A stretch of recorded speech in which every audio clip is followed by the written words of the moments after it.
ఆంధ్రప్రదేశ్ ప్రభుత్వం చివరికి ఎలాంటి కోతలు లేకుండా ఫీజు రియంబర్స్మెంట్ నిధులను విడుదల చేసింది. చాలా రోజులుగా ఈ నిధుల విడుదల ఆలస్యం కావడంతో ఉన్నత విద్యాశాఖపై విమర్శలు వెల్లువెత్తాయి. వడ్డీ మినహాయింపు అంశంపై నెల రోజులుగా వివాదం కొనసాగడంతో ఫీజుల విడుదల ప్రక్రియ నిలిచిపోయింది. కాలేజీ యాజమాన్యాలు ఈ విషయంపై ఫిర్యాదు చేయడంతో ముఖ్యమంత్రి చంద్రబాబు స్పందించారు.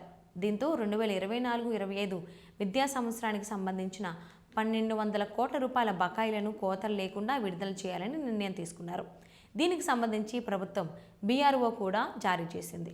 అయితే ప్రభుత్వం వద్ద నిధుల కొరత ఉండటంతో రుణం తీసుకుని ఫీజులు చెల్లిస్తున్నందున ఆ రుణంపై 7.5% వడ్డీని కాలేజీలు భరించాలని అధికారులు ప్రతిపాదించారు. దీనిపై కాలేజీ యాజమాన్యాలు తీవ్రంగా అభ్యంతరం వ్యక్తం చేశాయి.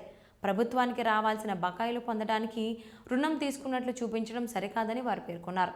ఈ వ్యవహారంపై కాలేజీ యాజమాన్యాలు సుమారు 250 మెయిల్స్ ద్వారా ముఖ్యమంత్రి చంద్రబాబుకు ఫిర్యాదు చేశాయి.